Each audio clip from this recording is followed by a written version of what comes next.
from Sweden. We interviewed him from Sweden, but he was saying that you if you ate a snake, you had to hide it because it was considered witchcraft. Only witches ate snakes out there because voodoo is very real and alive over there. So he's like, I ate a few snakes, but it was in secret. So that wasn't your cousin, the dude from the Peace Corps that was on? Tyler? Yeah. No, so he was is our good family friend. And I just asked him to come on because he had a similar experience. But I liked his perspective because going over as a white gay man and having to conceal his sexuality because it's illegal over there, that was kind of eye-opening. Adam's experience was, like I said, similar, but the way he describes it is very humbling and just it changed him. I think it changes most everybody for the better. You go over there with some kind of naivety, if you will, and thinking, oh, I'm going to fucking save these people, right? Hell no, you're not going to do shit, you know? Yeah. You can go over and dig a trench and an irrigation system for them. Like, why? So is that because you read a textbook about it? Yeah, like, is that the whole thing about the Peace Corps, is to be of service to a different country? Mm-hmm. Is that the whole thing? Yeah. So, humanitarianism work, it's really competitive to get into it, though. Like, scholars are typically good candidates for joining the Peace Corps. A lot of people with master's degrees, you know. Not just some schmo off the road. Right. I couldn't. They wouldn't consider me. I mean, you're more likely to get picked up, you know, like I said, if you have a degree and if you're open to going anywhere. Because a lot of people sign up and want to go to, like, Thailand. Everyone wants to go to Thailand. But that's, like, really hard to get picked up for that. So most people go to Africa. Can you just do that shit by yourself? Like, let's say all four of us want to go and we're like, yo, let's get water to this village. Mm-hmm. Can we all four, like, be our own fucking thing and go and do that? Do we have to go through, like, a Peace Corps kind of thing? No, there's other programs out there, and I kind of mentioned it on his episode. Like, my stepsisters both were really into humanitarianism work. They're, like, teaching aid positions or, like, teaching immersion programs that you can sign up for that are not as long because the Peace Corps is 2.5 years.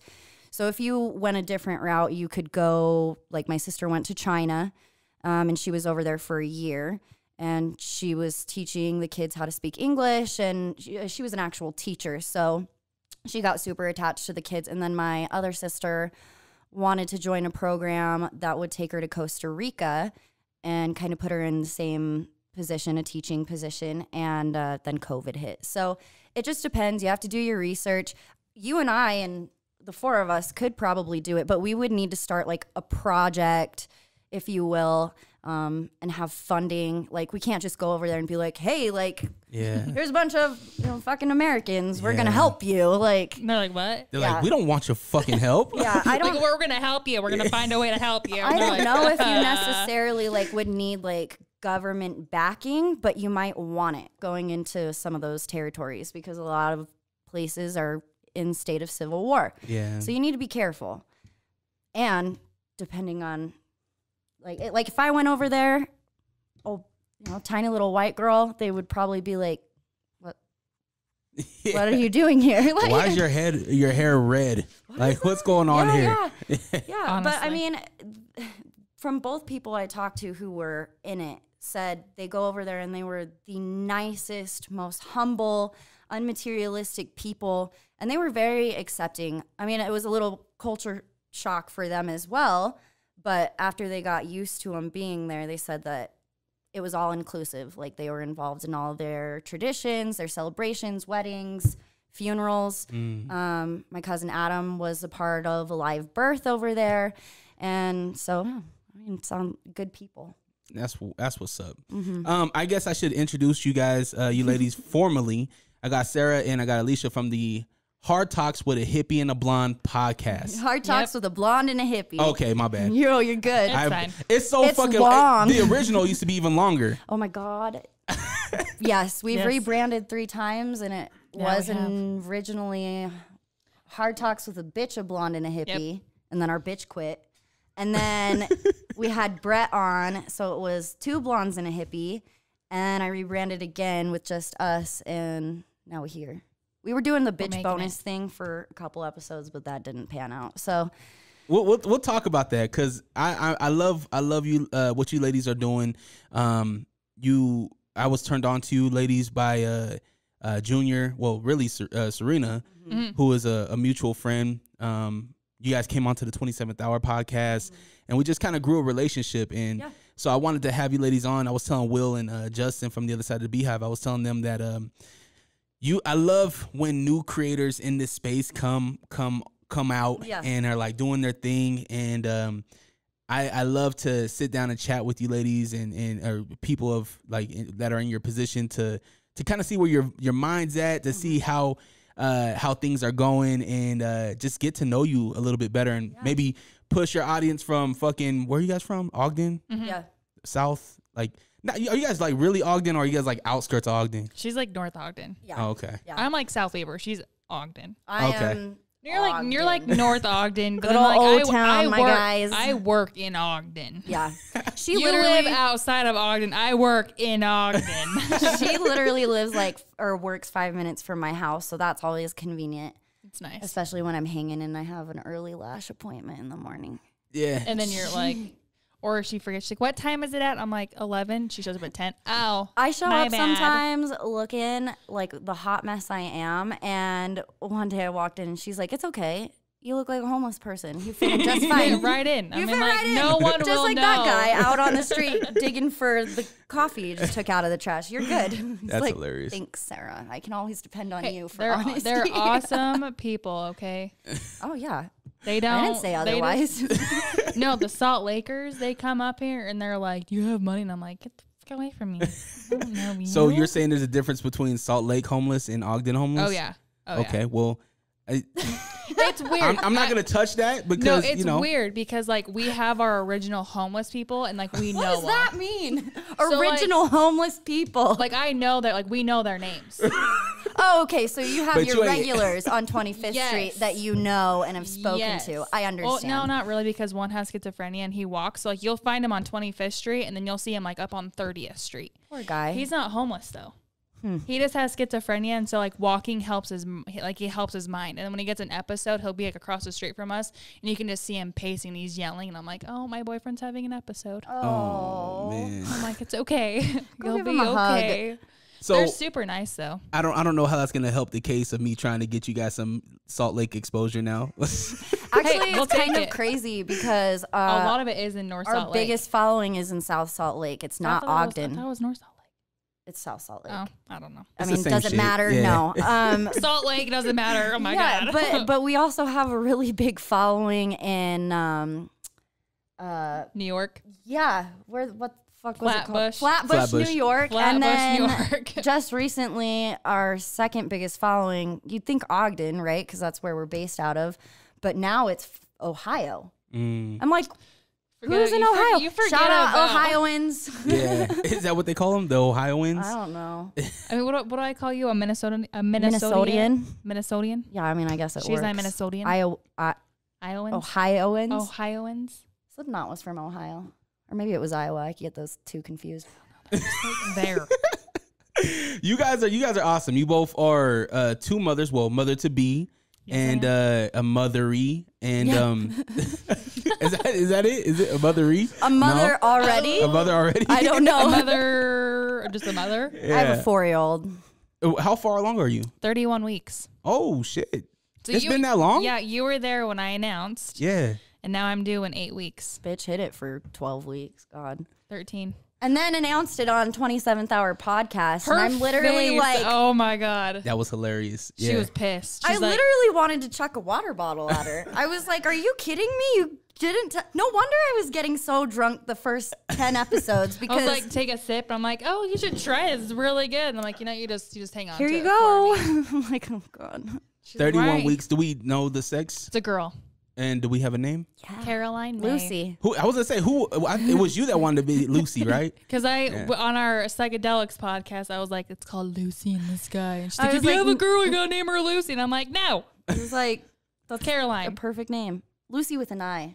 Lucille. Lucille. Oof. Oh, it's like an old name. Yeah. Yeah. So she's gonna grow up and be like, "Why does Aunt Alicia call me Lucy?" And she's like, "Because she did too many drugs when Yeah. we were in my belly." She's like, come sit down. Come listen to this podcast. Many moons when ago, you're my 16, friends. you can listen to this podcast. You'll understand it, and that is why your name is Lucy. It's You can be there while we're recording, but you can never listen to it. fine. Not until you're of legal age as an adult. That's why we do our disclaimer in the beginning, right? Yeah. So we literally come on, and we're like, "This is an 18 and up podcast." After she says the F word like 5 times. Yeah, I need to get better at that. Oh, by the way, I curse like a sailor. Don't want to be responsible for your kids saying fuck or goddamn. So slide in on your own time. Because I'm a mother and I've been there and I understand. And we literally were talking about this before. You can't get mad at your kids, especially when they're young and they're cursing. Because it's... If they do it in the right context, you Yeah. can't get mad because you're like, you know how to use that word. It's Elliot dropped a fine. cup and spilt his milk and he was freaking out and he was like, fucking damn it. And I was like, dude, that's on me. That is on me. But it was in context, so I couldn't even get mad. I was like, what did Exactly. you say? And he's like, nothing. My son's thing right now is what the hell? Yeah. What the hell? I'm like, what'd you say? He's like, what the heck? And I'm like, What the no, you heck? didn't. What the All right. I don't even say what the hell. I'd be like, what the fuck? Yeah. So maybe, I don't know. Maybe he's just like outsmarting me. He's like, hell's not a bad word, Dad. Like, hey, you right. You right. I mean, you can't argue. It's a place. Come on, Dad. Yeah. I can't argue with that one. It's a noun. It doesn't count. 31 weeks Mm-hmm. along. You're almost there. I'm freaking out. Is it Chase? Mhm. Chase, is you guys married? Mm-hmm. Your My husband? I was gonna say baby daddy, but I was like, I mean, let me put some respect on his name. He's my both. he's my best friend with benefits. He's my boyfriend. He's my husband. He's my baby daddy. And he also has a big square head, so she's going to have an It's awesome a labor. round head. He has the biggest. Yeah. So we went to our doctor's appointment, and he was like measuring like her femur and her like body and like her head, and I kept watching the screen. It would go from like 29 weeks to like 32 weeks, and I was like, shit, what the hell? I'm like, am I like further along than I am? And he's like, no, her head's just bigger than her body. And I was like, She's disproportionate right now. Are you guys gonna do like natural? Or are you guys gonna Epidural. Mm-mm. Okay. Nope. Oh my God. Nope. Yeah. I had a lidocaine shot. Mm-mm. Oh, you Dude. should tell him about that. Yeah, let's hear Okay. it. So I It's got a little TMI, guys. So See, if I'm over it at this point. you watch those pimple popping videos, then you're going to have no issue with this. But just a trigger warning. So, right, yeah. So I got a sugar wax, which is like sugar and water. And A it's Brazilian. Brazil, like all over Brazilian, right? And then like Memorial Weekend, I've had this like Asshole weird, and all. Just so you know. Yeah, that's a person like everything, you know. Just, I wanted to be clean down there. I'm like, I'm gonna have a baby. Like, let's make it look nice. You can't see Yeah. down there anyway. Why I, does it I matter? really can't. I'm like, well, This I'm early? doing Why it. didn't you get it closer to your 40 weeks? we Well, wanted to test I wanted it to out. like, you Oh. know, because like the more you do it, like the less Oh, it hurts. okay. and we 'Cause, got oh a my discount God. because we did a sugaring episode. We got a discount for my birthday. So I mean, it's fine. for our birthday. Yeah. Anyways, continue. So it hurt like a son of a bitch, but They literally I got call it. the top part of your pubic area the horseshoe of death, if that gives it you more honestly context. wasn't that bad. Like, It was. I didn't think it was that. I guess I might No. have like a high pain tolerance that I don't didn't know. know about. I thought I did too, but We'll get into your fetish with books here in a minute, but go ahead. So I had this like hard bump like on my bikini line. Mm-hmm. So I was like, oh, it's fine, whatever. It's just a weird little lump, like, oh, you know.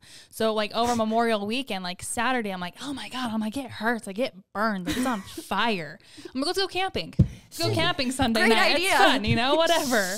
So I'm wearing like shorts, and my husband's like, babe, what are you doing? I'm like, I want to wear my shorts. and for you males who have never worn tight articles of clothing like women It rubs. do, Oof. you can't sit down in short shorts. It goes in all the wrong It places. just like gets sucked right Why up do in we there. do that to I ourselves? don't know, but they're cute. They were really cute. So I would like pull them out. I'm like, babe, it hurts. So I couldn't walk. Like I was like waddling, and I'm like, it hurts. So I went to work. I went to the Ogden Clinic on Tuesday, and the guy's like, oh yeah, we'll get you an antibiotic. It's not that big. Wednesday, I was like, I woke up Tuesday night like in a drenched sweat. Yeah, it got infected. Because it got so infected. If I didn't have an antibiotic, I probably would have went septic. It was so infected. Oh my gosh. Like it was like that long and about that fat off my skin. This bump? This bump. Oh my So goodness. she Finally, your gives me- husband's like, maybe you should get that I was checked like, out. It hurts so bad. I'm like, babe, it hurts. I'm like, look at it. And he's like, babe, we gotta go. Yo, he's doing He's nasty like, shit, just pushing it to the side. He's like, yeah, he's all like, babe, let's just flip it over a little bit. It's fine. It's like a new flap. It's just like a new, like, it's an extension to Wrap it up. the downstairs, kind of like, push. it Oh really shit, fine. that's hilarious. So you go, your husband's like, go get this shit checked out. Yeah, so we go into Ogden Clinic, and my doctor looks at it and she goes, why did you wait so long? I'm like, I don't know. Okay, I'm sorry. Those are never good words to hear from No. your doctor. So she's like, all right, I got to give you a lidocaine shot. If you've never had a lidocaine shot, oh my, the only way to describe this pain is like liquid fire. Is it like morphine where it kind of stings? No. Oh my God. It kind of stings. I wish I had a kind of sting. It felt like legit ass fire was going down my leg. Jesus. Did she didn't put no numbing cream on That it is first? the numbing. Well, I mean, No. but no. Oh. No. The She's like, you're going lidocaine is the numbing? Yeah. So I was like, she's like, can you feel that? And I was like, no. So she had to cut it open twice just to get to where the pus was.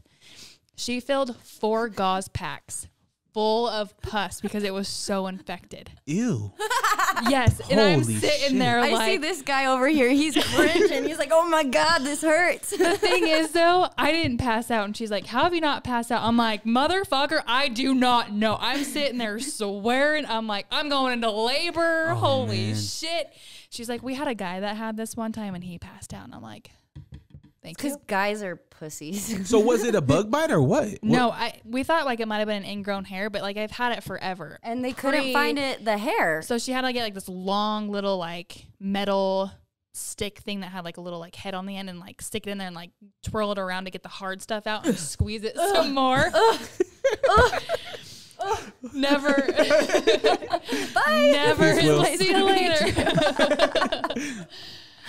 Never again am I doing that. They had to pack it. It was And they so had to bad. pack it because it was like, it was still had pus in it. And so we took the packing out. There's still a little pus in there. Just do your thing. And I'm like, all right, I'll take my pills. And If you're call it feeling a day. queasy with us, you're welcome. So what, you had to go back in to get the packing out? So she took like, it was like this like a packed with gauze. So she just took it out. And I was like, I have to get a shot again. She's like, no, you're fine. It won't even hurt. So like as she's pulling my packing out, Caroline kicks me. And I'm like, that was the weirdest feeling ever. Because like I can feel her taking the packing out and then like Caroline kicks at the same time. I'm like, that was She's Yeah. like, weird. what are you doing to your body, Honestly, Mom? I thought I was gonna go into labor that night because I had a wicked sharp pain. I'm like, I'm gonna go into labor. Do you too think your early. baby feels pain too? Like when you feel pain? No. No, I think she felt because my stomach was so tight. She was like, what the hell are you doing? Because I was 'Cause- like sitting there like contracting my stomach. I'm like, oh Yeah, my because God. obviously if you're tense and you have an accelerated heart rate, you're anxious, obviously that'll affect the baby. It might even make the baby feel anxious too because, She went crazy after yeah, that. I can tell, but I don't think she feels like my pain though.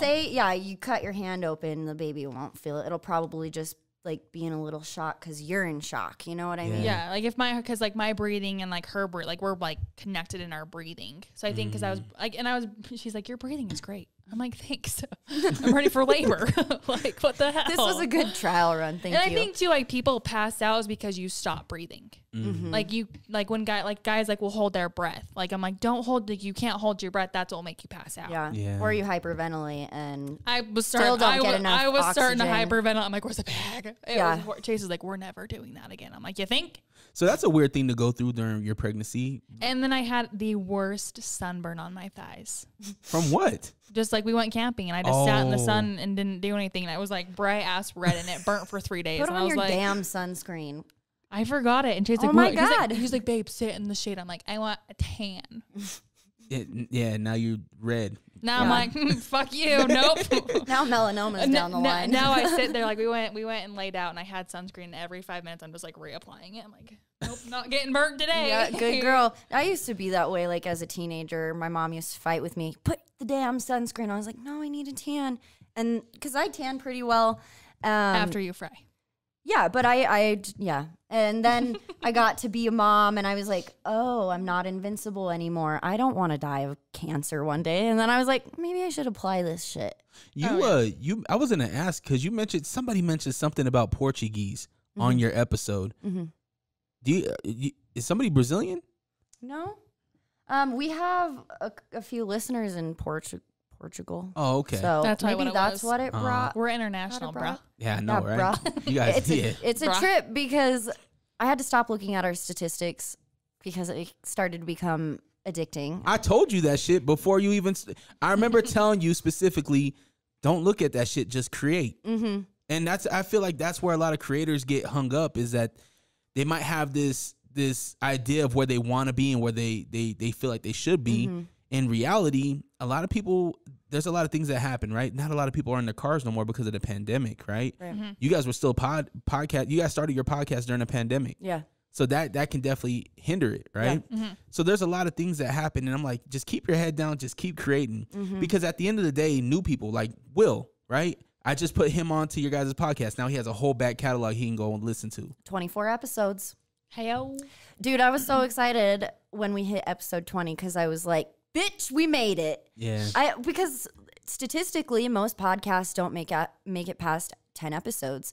You know, people start to realize it's a big commitment. Job. It takes a lot of time. And I mean, shit, how many podcasts do you have? Plus being on the radio. Yeah, I have way too many. Like, Yeah. I mean, I've been doing this shit since 2012, so That's killer. I have way You too have many. no life. So name them for me. So I mean, I can go back originally. No, I mean the ones that you're Right currently doing now. So right now I have the Unrestricted podcast, which is the one where I sit down with guests, Mm-hmm. and then I have Isolation 20, which is me solo, and I have different segments that go over sports. I have a game called You Match You Win, where currently we're giving away $225. I saw that. And then I have The Hour Continues, Mm-hmm. and I produce the 27th Hour, a bunch of other podcasts that I and produce then as well. you're on U92 3 to 7. 3 to 7 Monday through Yeah. Friday, 3 to 9 on Saturdays. So you know better than anyone how much of a fucking commitment it is. And so I was really proud of us when we hit that 20th episode. I was like, oh, now we're just going. We're going. But we had another podcasting duo on a few episodes ago. Yeah, I heard you guys talk about it. The Hopelessly Unromantic. Yeah. Yeah, they're pretty funny. But we were talking about how statistics are discouraging because you'll look at like one episode and say you were really proud of it and it got less downloads than the previous one. You kind of sit there and you're like, well, what could I have done to make this better? Or what could I have done to do it differently? And so finally I had to be like, no, like it's perfect the way it is. I haven't really been editing other than scrubbing. We have our OGs. Yeah, scrubbing and adding some like music or sound effect. But that's pretty much it unless something really fucked up gets said. But yeah, I mean, it's Forrest. Oh my God. Yeah. Forrest. He's one of our regular guests. that dude's such a bro. He's so inappropriate. It's awesome.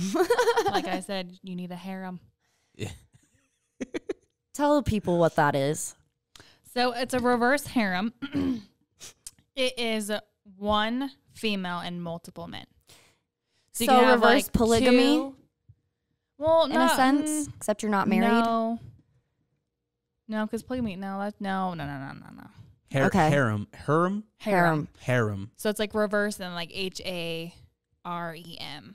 So there's a lot of books about it. Yeah. Sarah is a porn book addict. So And porn novelist. Yep. yes. Yeah. That's a Everyone's good way to all put like, it. I heard your secret. And I'm like, ooh, what's my secret? And they're like, you read porn books. And I was like, That's no secret. that's not a secret. I'll Yeah. tell anyone. I'm like, you want to read it? I'm like, I have a good book for you. She You wanna literally read it? reads her porn books at work in the salon. And so if you walk in and she's a little hot and sweaty, you know why. I've like, my face is literally like this the whole time. I've learned. You know how many books I've read that have been like that? Since like 2018, I've been reading these types of books. I wear all my I can emotion on my learn- face. Let's pause on the books because I want to touch that, but let's get back to the harem. Yeah. Harem. So it's usually like I've only read books that are like one girl and there's like either two guys or up to five guys. But there's like books. 5 guys, burgers, and fries. I mean, hey, I mean, like, let's be honest. You know, you got Let's be honest. 3 holes and 2 hands. My God. Yeah. So Sarah's convinced I that I mean- should be in one. I mean, why not? Because I mean, she wants to Chandler live her- and Forrest. She wants to live her kinky dreams vicariously through me. At least you're single, right? Yeah. I Yes. am very single. Okay, so you're Hit single. her up. No, don't. You're single out here Ready to mingling. mingle. I mean, getting your ass ate, like very clear on your podcast. We have we no filter. Yeah, I love it. I love that it. was an experience, okay? Yeah. And So you know all what? Sarah's saying is, hey, just try this experience. Don't knock it till you try it, fam. And it's perfect for those two because they're already so close. Oh my God. Okay, so They're like- Forrest and his best friend Chandler, we had on this episode we recorded last night, and we were playing Would You Rather. And one question came up. It was like, were your past relationships jealous of your bromance, if you will? Because Chandler comes in, and his introduction literally is like, this is Chandler. And he's like, this is my heterosexual life partner, Forrest. And when that question came up, he was like, oh no, seriously, like that was an issue between me and my ex-girlfriend. She was upset that I was so close to Forrest. She was almost jealous. And I was like, well, it's understandable. You should pop onto their Instagram, because if you didn't know them, they post everything for shock value, right? Everything that comes out of their mouths is for shock value, all in the name of entertainment. But if you go onto either of their Instagram pages, they have like all these gay pictures together. I'm telling you. They just like get a kick out of it. And so we like to point fun at them all the time. Like, are you sure? Like, this is Pride Month. It's a great time to come out. Yeah. And they're like, no. And she's all like, yeah, oh my gosh, like I guess Forrest has like the biggest crush on me. I'm like, really? Oh my God. I told you that like the first time I met him. I've Yeah. known Forrest since He I was doesn't- 13. He doesn't hold it back. That's what I was gonna say. In the episodes that I've heard with him, I thought you guys like maybe like the first. I thought you guys might have been each other's first or something. No, Yeah, he right? wishes. So you've never got busy with Forrest. Nope, I'm Yeah. telling he you. wishes. Do you think it would fuck up some shit if you guys did? Yeah. Then yeah, don't Yeah, do it. he's one of my besties, so I love that guy. But seriously, like, he does not have a filter at all. No. Throughout last night's episode, he kept making passes at me, and I'm just like, next question, like, let's Yeah. go. But it's funny. I mean, he's What great. about the friend? I told him. Don't do that. You gonna break up the bromance. I told it. No, you couldn't. Hence why you the harem. Yeah. They would love it. Maybe I'll. They would love it. Maybe Damn. I'll dip my toes. You would love it. Yeah. Hey, I don't knock it till you try it. Would love it Hey. for you. This is like because like that is like this is like the perfect opportunity because they already are so close together. That's Sarah- what you need. Sarah also wants me to get on OnlyFans and start making money I that wanted way. to, but Chase won't let me. Yeah. So there is a sense of what you guys do, and I for one, I look at creatives, right, and I look at kind of the niche, right. You guys are very like sisterhood. Mm-hmm. You guys are venturing out. You guys are interviewing people with different stories, which. Not this last episode, but the one before. Is it Mikhail. Yeah, that was She's incredible. probably my favorite episode. It was my favorite episode that we've recorded so far. She's a badass bitch. She is amazing. And I was so honored and humbled to have her on the show because her level of candor with her experiences and her sexual assault trauma and suffering with PTSD, being a mother. Like, I love her. Yeah. I'd give her a hug right now if she was here. She's I so would too, awesome. like, cause it takes a lot of balls to come up and do what she did in the place where we live. You know what I mean? Like, you guys had an Air Force guy on a couple episodes right before that, and it's like you can see both sides of the spectrum where it's like, yeah, there's really good and there's very fucking good things that come along with this thing, but then at the same side, like, there's darkness with this shit too, and we need to talk about it. exactly. Because so many people are afraid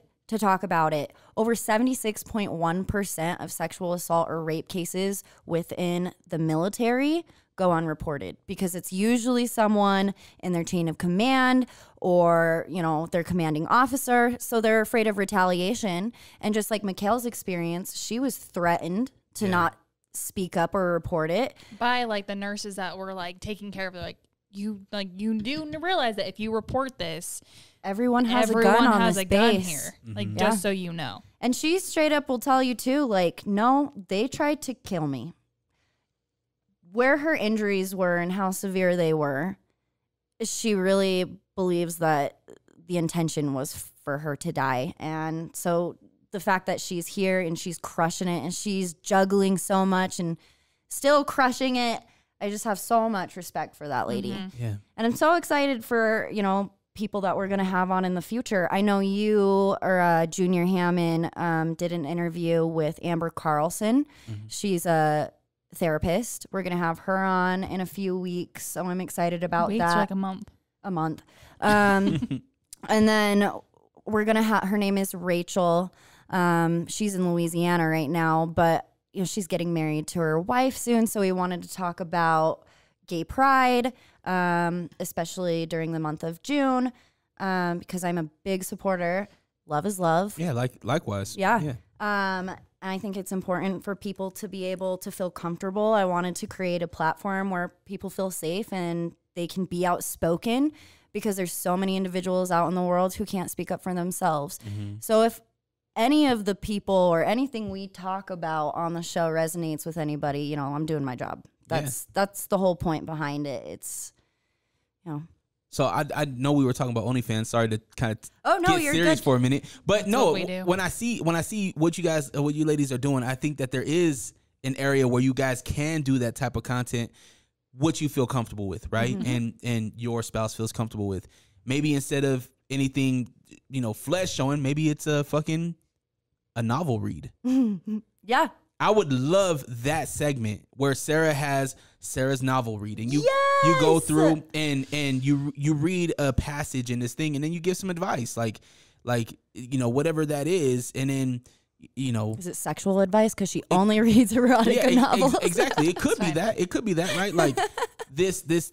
I mean, I've never heard of a harem, or harem, right? Yeah, that thing, right? Where it's like, it's almost like a dictionary kind of thing, but you read a passage out of this thing, and it's like, make sure you love who you love, like, and try new things and things like that. Because a lot of the harems too, like they're like, a lot of them are like MFM, which is like male, female, male. Or it's like female, male, male, where it's like the female and then like the two males are together.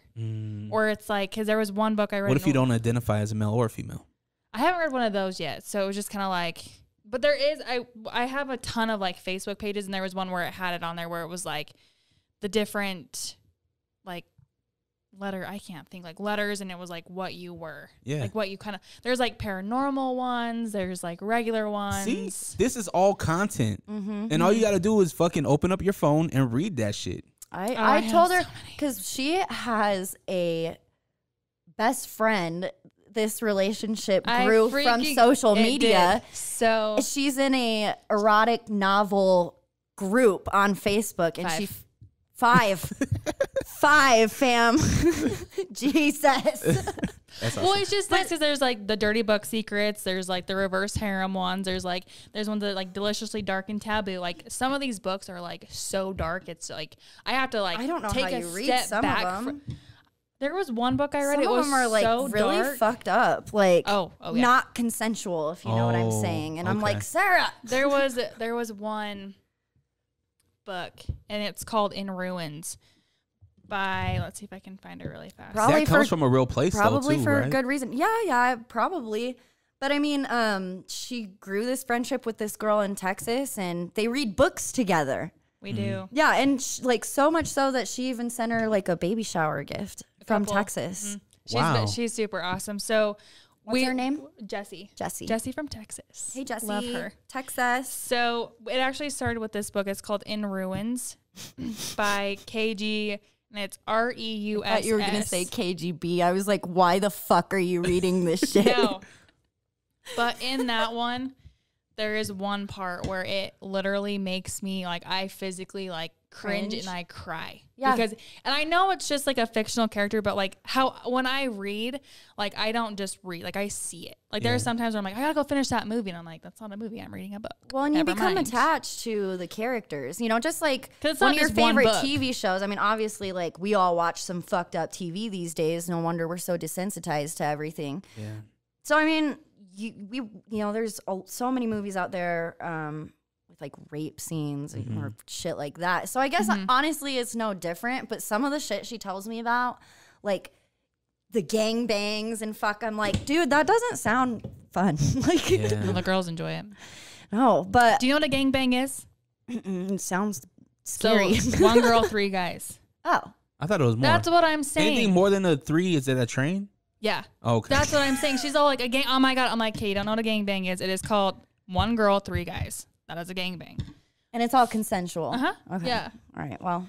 But like again, it like nothing for like I don't have like everyone's like, oh my gosh, like it has triggers in it, so you got to be careful what you read because a lot of it will like when they're in their little description, they will say like there are triggers. It is dark. There is bullying. There is this and that and this. Yeah. So watch yourself. Yeah, be careful. And if you have questions about a certain book, reach out to Sarah because guarantee she probably read it already. Or I know. But I have to be careful, especially because for example, I was really into A&E's intervention show, right? Oh, okay, yeah.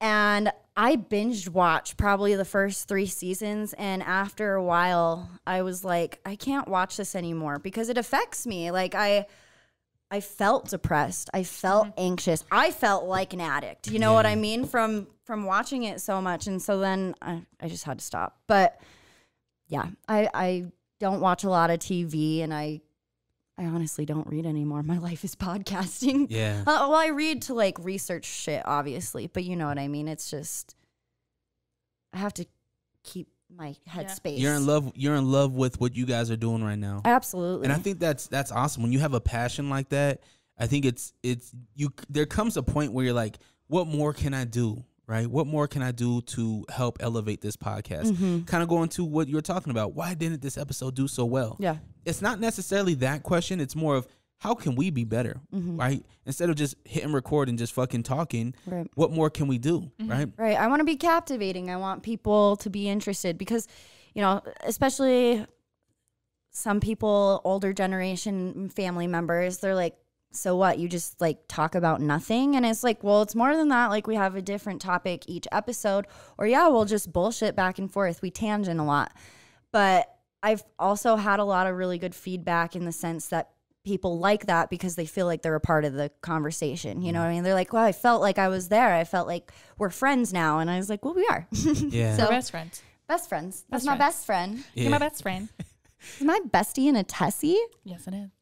Bestie One day. since Jellies? Are you opposed to the OnlyFans deal? You can do a no face thing. You know that, right? Maybe I'll do feet. I wanted to do that, but Chase gets mad at me. And I'm like, they're okay. So I was watching this documentary. you make a lot of money. You can, okay. And the documentary. And I want to clarify that OnlyFans doesn't mean nudity. Right. No. It's not just sex. I mean, but this documentary I was watching was like how sex sells. It you does. know, and it's My not books. just by having sex or being an escort, but there's so many other revenues having to do with sex these days. Like this one girl makes so much fucking money, and all she does is like eat food on OnlyFans. I don't know how you build a platform big enough it's a fetish. for people to pay, Yeah. but all she does is like eat burgers, eat corn on the cob, like, and I'm just like, or she'll do like weird videos, like she was squishing her feet in like this jelly-like substance. I'm like, what the fuck are people paying for this for? Like, So I read a book.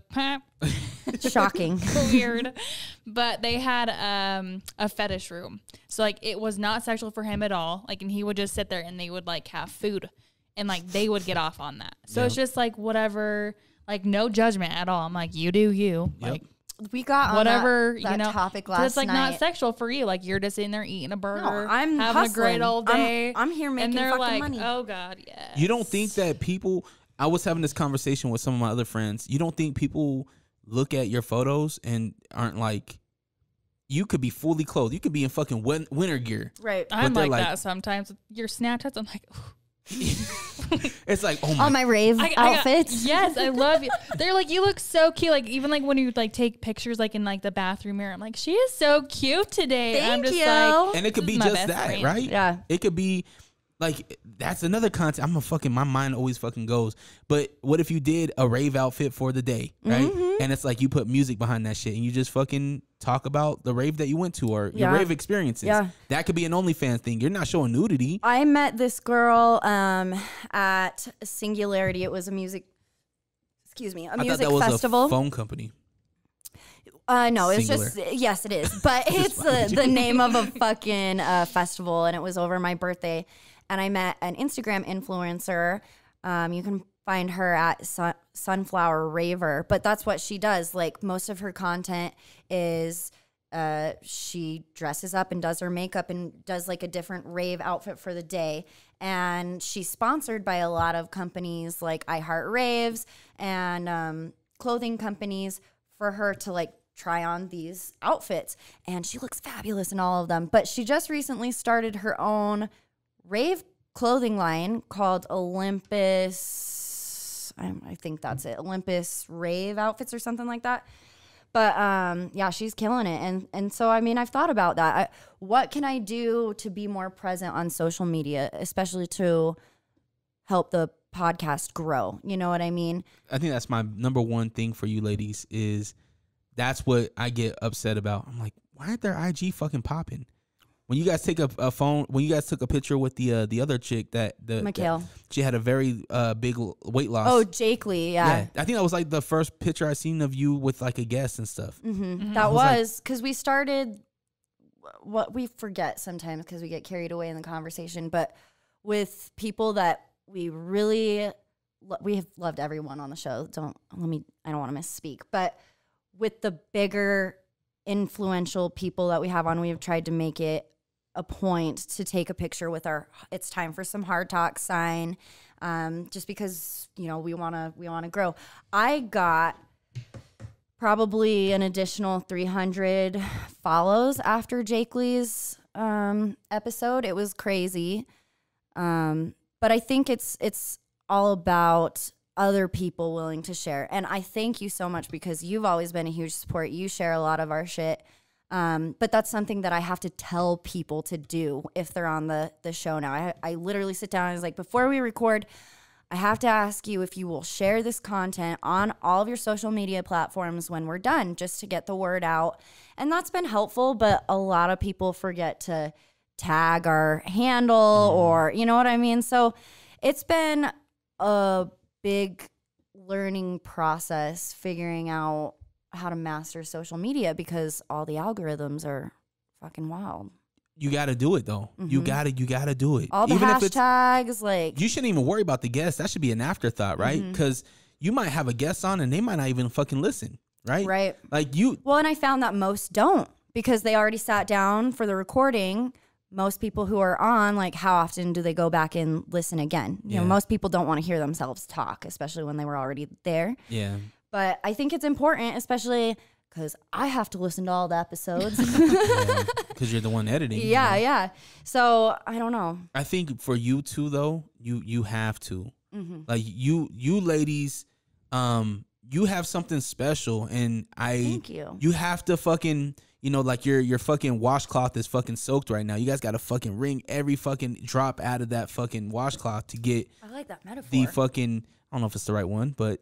I like it. Looks sounds resonated good. with me. Yeah. So definitely, like every fucking bit and piece that you guys can do, I suggest you do it. I mean, you do the drink. You do a drink before the show. Why aren't we seeing that drink? Why aren't you doing like a behind the scenes, like, yo, this is what I'm going to be drinking today? I've started a new slogan. I'm going to put it on some Hard Talks merch, and it's hashtag your bitch is lazy because life is crazy.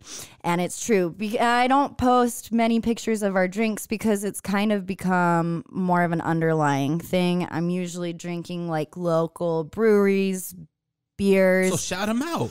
That sounds like a sponsorship to me. I know. That sounds like, yo, I got these beautiful young women that have this fucking dope podcast that drink my shit. Here's a case. Yeah. Just talk about my shit. Yeah. Yeah. That sounds like an opportunity to me. So I think that's something that we need to delve into a little bit more. I need to take more time to focus a little more on the beverages because it's kind of fallen to the wayside. My dad suffers from alcoholism, and so does most of my family members on that side. So I, a few weeks ago, made a fucking fool out of myself at a family barbecue because I got drunk and my little sister said something and I popped off and embarrassed myself. And I was like, you know what? Let's take a alcohol cleanse as I'm drinking a Vizzy. Yeah, it's not alcohol. That's lemonade. It's with antioxidants, okay, and vitamin C. So, and we got the Arrowhead. Mom, if you listen to this is my one Okay. Which, by the way, Arrowhead is trash. I know. That is the worst water ever. It was free. Just fucking with I you. got it for free. was So water I'm is over water. here water bashing. No, like I got my smart to water. come How you across drinking? those people who are like bougie about their water. I don't know. I've never been one of those people. I don't understand. I'm like, water is That's me. water. I'm the bougie Yeah, fuck. like some people don't like to That's how it drink tastes. Dasani.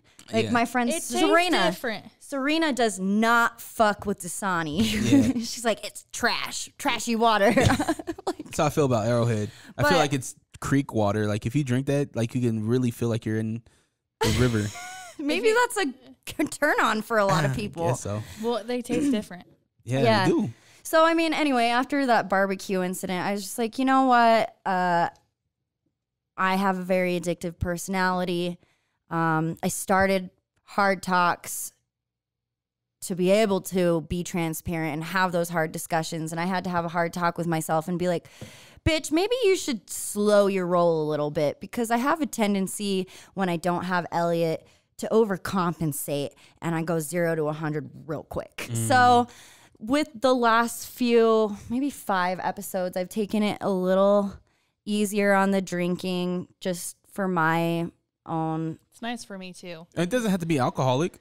No, and No. I had someone email in, I think her name was Trisha, and she was like, you should make like mocktails, non-alcoholic beverages, so Sarah can drink with you. And I was like, that's a good point. So Yeah. I think we'll start doing that.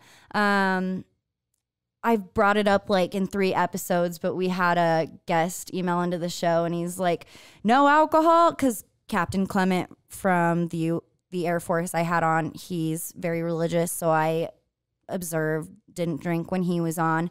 And then to accommodate the time difference with Tyler, because he's in Spain, we recorded that episode at noon, and I didn't drink then. And someone emailed in and was like, what's up? Like, it's not Hard Talks anymore. You're not drinking. And I was like, George from Texas, we're still having hard discussions, aren't we? Yeah. Like, it's still fucking Hard Talks. You drink for me, you know? Like, so it's just been, like I like to say, my life is a very delicate balancing act. And I'm very self-aware on my, you know, Yeah, I feel you. my downfalls. That's what I wanted to say. And I'm always just trying to improve. So Yeah.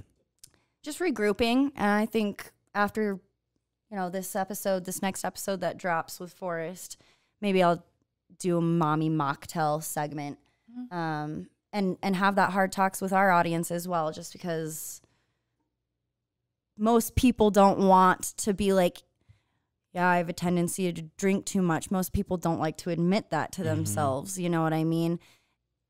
And that was hard for me to even admit to you. I messaged her and some of my family members and people in my close inner circle, and I was just like, hey, I'm going to try not to drink anymore. If I do drink, it's one and done.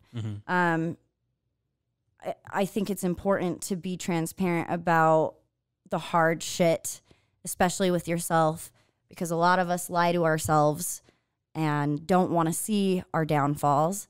And I think a lot of people could resonate with that. Absolutely. Yeah. I think alcohol, I don't know if the term is alcoholism, but it runs through a lot of our families, right? Like my mom's side, alcoholics, right? Yeah. But I don't know. It's weird. Like I don't, if I have a drink, it's socially, you know, like, Right. but yeah. Yeah. Mine, so I'll be honest, like I have a 4-year-old at home, so it's not like I'm getting drunk by any means. I've lived through that. You know what I Yeah. mean? I would never. But my favorite thing to do after a stressful day at work, because I work 10 hours a day, have an hour commute both ways, is to go home and have a couple Coronas. Yeah. But to a lot of people looking in, like my mother, that is drinking in excess, right? I'm drinking alone and I'm drinking every night. And so to a lot of people, that could be or be viewed as the start of a problem. And a lot of other people's opinions kind of struck a chord with me, which it shouldn't have. But I don't know. I was just like, you know what? Like, I'm going to prove to myself that this isn't an issue. And I'm just not going to drink every night. anymore because I don't need it. And that became a really big eye-opening lesson for me. It was, for a long time, I forgot how to have fun in social settings without alcohol being present. And I wanted to prove to myself that you don't need substance to have a good time. Mm-hmm. So it's been good. That's good. As I'm drinking this Vizzy again. Again, it's not alcohol. That's lemonade. Sarah, what's your family think about the podcast? I don't let my family listen to it.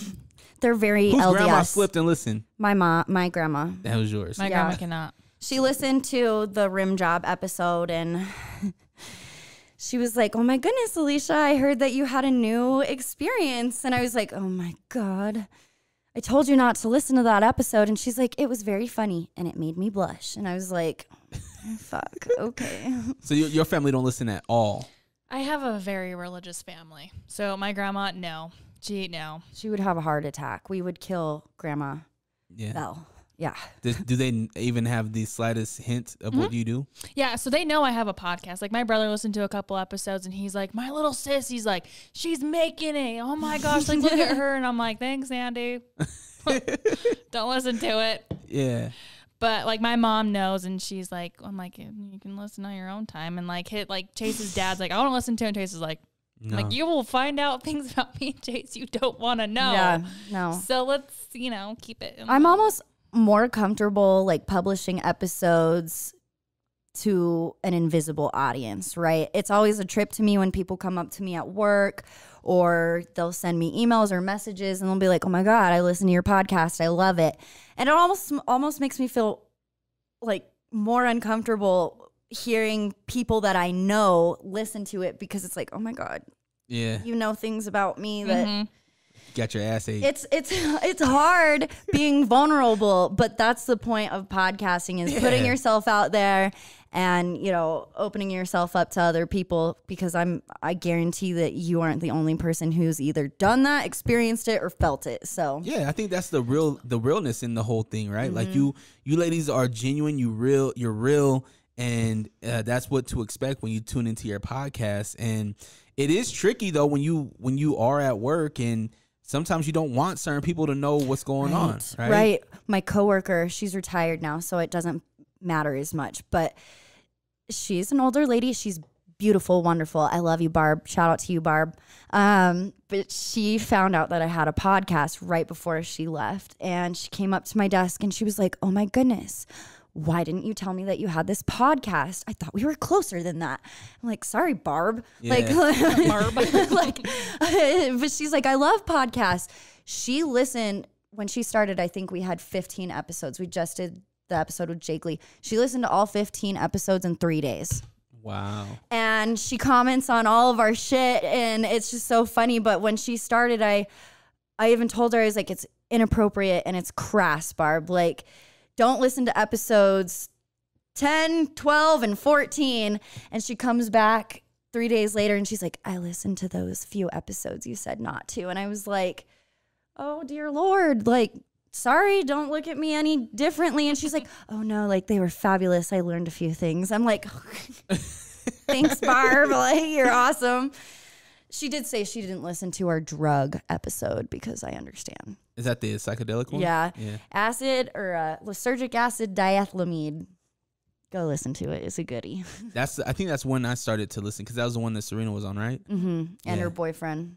We had a lot of people on throughout that. We interviewed our friend Haven because I wanted to paint this picture, right? I mean, I feel deeply that a lot of people could benefit from the use of psychotropic substances, whether that be for PTSD, clinical depression, addiction, because the big misconception about mushrooms or acid is they're highly addictive and you lose your mind, right? Well, you kind of do when you're on it, but that's why you do it in a safe setting, right? I feel like a lot of people could benefit it if they did it in a responsible way and setting. And I've talked about this a bunch on the show. Like, there is a lot of science behind it, and they're opening a lot of clinics for people who suffer with those few things I mentioned to microdose on mushrooms or, trip for the first time in a secure setting with someone who's watching over you pretty much. Like they have these retreats that you can go do it for. But yeah, like clinics being set up for that kind of stuff all over Europe. Some in this country, in the United States, and they even have ketamine clinics now. So it's interesting, and I say research it because it's The 1960s and 70s, the government painted this bad light on what tripping was, when in reality, the government is the entity or the person that introduced it to society in the first place. They were doing experiments on people who didn't know. So they dosed people without their knowledge, and someone died because he jumped out of a fucking window. Oh my gosh. And so then they were like, well, maybe we should tell people that they're on substance. You know what I mean? Yeah. And then they started introducing it to colleges. They wanted to see how people would react in normal settings or with other people. So they did it in a lot of Ivy League schools and just grew from there. And then they were like, maybe we shouldn't let people trip on this, and we're going to make it illegal. So it's the history behind psychedelics is very interesting. You should go research it. Definitely. Yeah. So, sorry, I don't know how I took that tangent. Good. I don't know. That's why her baby is going to be named Lucy. Yeah. It's not going to be named Lucy. No, it's not. It's her nickname. Yeah. Sarah's going to be going out for a while. Mm-hmm. What's going to happen with the podcast? So I thought about that a lot. I thought about pulling Forrest on regularly, but then I thought maybe that'd be a little too much for our listeners. Maybe not. It might be good. I thought about doing it alone. I thought about pulling Bitch Bonus Bethany on, or, maybe I'll do all three. So I don't know. I'm not too worried about it. It'll work itself out. There have been in a few episodes where Sarah wasn't able to be there that I have recorded alone. Mm-hmm. I pulled my aunt on because she knew Tyler since she was a kid.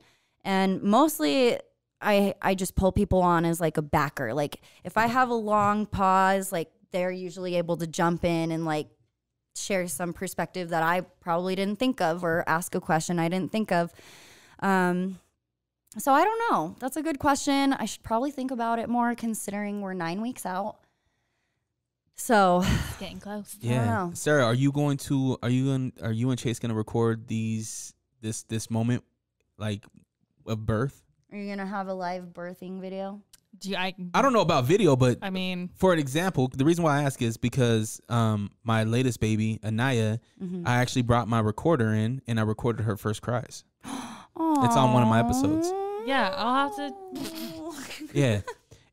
I don't know. I think it'll be cool because right now we followed this journey, right? The listeners we know you're pregnant. We know the name. We know that she's coming. Yeah. Please. Do you know if you're going to be induced, or are you just going till you go? I'll have to ask when it's closer, because I think there's a new rule now where I wanted to be induced, but you have to wait till you're 41 weeks with your first baby. Jesus. What is that? I mean, but what is that? That doesn't, I mean, all you have to do is ask permission, right? From your OB. Can I record this? Oh, no. So being induced. I wanted to be induced for sure on the 13th. I wanted her on Friday the 13th. I ask because. But Chase can do it. Yeah. I can have Chase sit there and even, because I know I want certain pictures. I told him I don't want don't go down there, but I want you to get a picture of her with a doctor holding her up and her fresh, God. Yeah.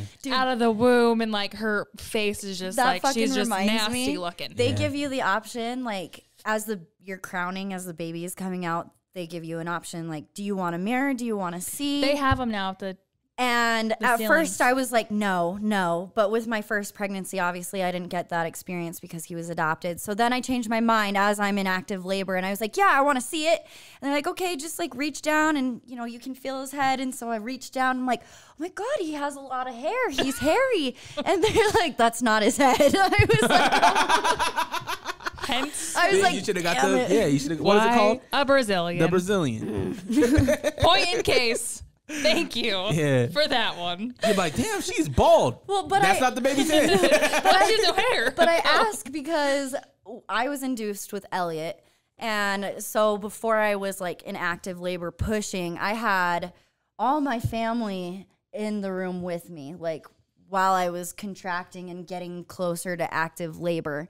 And I would die if you allowed me to come in and let's fucking record a podcast episode while you're in labor. So Sorry, guys. we can't because you can only have 2 people in the room. I hate that. Yeah.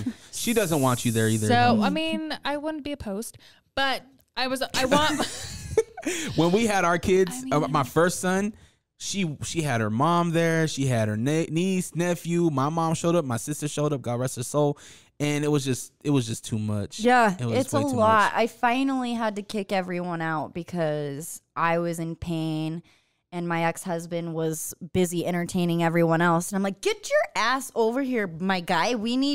I need support. Like everyone else, fuck off.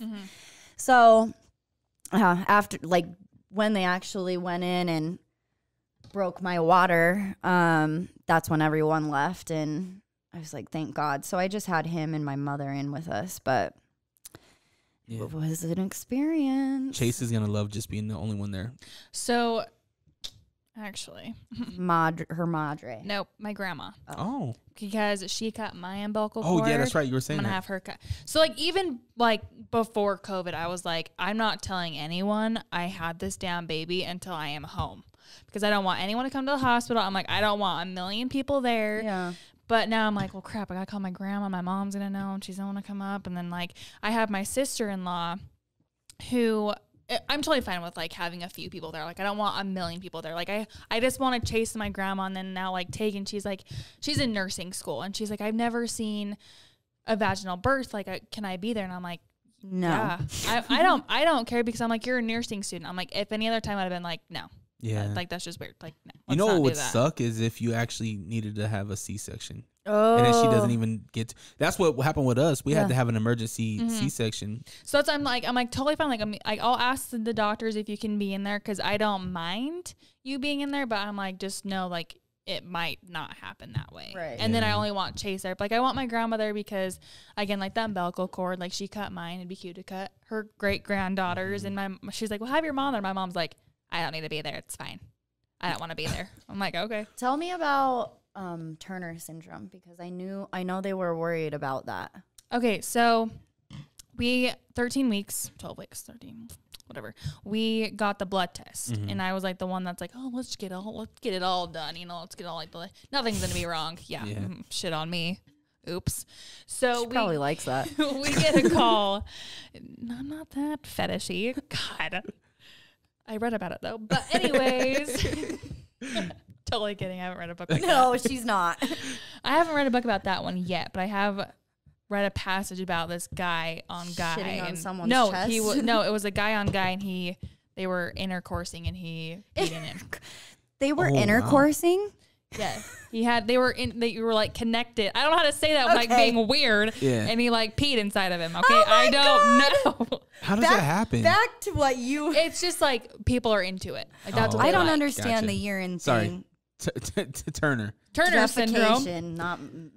So it's like Sometimes it accidentally happens though. Like, yeah. like sometimes you like accidentally pee. You're like, I'm so sorry. Like I'm gonna stop it, but like I'm not gonna fall and be like, hey, I'm gonna pee on you. Yeah. After you tell this story, I have a question. Go ahead. Okay. Turner. About Turner syndrome. Yes. All right. So there's like a medical name, and it's like some about something. So it can only be in girls. So we knew it was a girl when we found out she had Turner syndrome because it's where you're missing a chromosome. So XX for girls, XY. Well, boys can't miss the Y chromosome and still be a boy, right? So there was a 47% chance that she'd have Turner syndrome, and I didn't know what it was, so I was freaking out. And what is it? Like, is it a disability? Like, would she have a learning disability? Yeah. So, yes and no. So there's like two types. There's ones where you like have all your chromosomes be missing, like you only have one chromosome in your whole body. So then that's when you're shorter, you have the webbed neck, you are completely sterile, you cannot have any kids. You have heart and kidney problems. So like your heart doesn't like develop all the way. Your kidneys will fuse together and it'll be like a horseshoe. Oh my God. Yeah. So, and then you do kind of have a little bit harder time learning. So we're thinking that since it's only 47%, that she is maybe like missing part of her chromosomes. But then it could be me too. We don't know because they took her blood with my blood. So they won't know for sure if she has it until she's born. Yes. So they could have like before like your 15 weeks, we went to a specialist. We're still going because he just wants to make sure like everything's okay. Like she doesn't have fluid around her neck. She has all 4 valves of her heart. She has 2 separate kidneys. That's great. So that's like, I'm like, okay, perfect. Like we're fine. And I'm like, but then there's a chance that I could have it. And so Chase is like, I hope you have it. I'm like, thanks, babe. What does it mean if you have it? You're just a carrier of it? Like maybe like CF, like you have to have 2 people. Well, like both the mother and the father have to have those chromosomes. Get your mic up to the my bad. mic. There you go. Both parents have to have, I don't even remember, a gene. It's not a chromosome. They both have to have the CF gene for a child to have cystic fibrosis. And my grandma and grandpa both carried that gene. And out of the 4 children that they had one child that had CF, which was my uncle. God rest his soul. But I was just curious if it was something like that. Maybe you just carried the gene or nope, it's a crapshoot. It just happened to be that egg that was missing a chromosome that got fertilized. So it's not like genetic or anything. She's like, it's literally just like you happen to fertilize an egg that was missing a chromosome. But if you are the one that has it, does it affect you? So she asked me, she's like, are you short? She's like, how tall are you? I'm like, I'm 5'8". And she's like, well, you're pretty tall and I don't have the webbing. And like, I never really had to get like my heart checked or my kidneys checked. But like it, like, again, you can have it to where you're only missing like half your chromosomes and you can still get pregnant. You have a harder time getting pregnant. Gotcha. Did you guys have a hard time? I honestly don't know because I was horrible at taking birth control in the first place. So I'm like, meh. But you and like 80% of the rest of the female population. God, it's horrible. Like I'm like, I forgot a pill. I'm like, I'll take it 2 hours later. It's fine. Pop. But like I feel like we got pregnant pretty fast because like I stopped fully taking birth control in like the summer and we got pregnant in like November. So I'm like, I don't really know because they said like, again, at 15 weeks. Before production even fucking started, sorry. Might I add? Well, that was like way before we even like were talking about the podcast. No, it was November. It was Thanksgiving. Anyways, sorry. I didn't know. So I didn't find out I was pregnant until December. So I was pregnant for like a month and a half. But so the specialist was saying we can find out for sure if she has it through your amniotic fluid. So like you could like get like a really, really tiny needle, go through the vaginal and get her fluid. And it's not like you can do it. It doesn't have risks, but there can be risks too. So she's like, we can do that. My mom's like, no.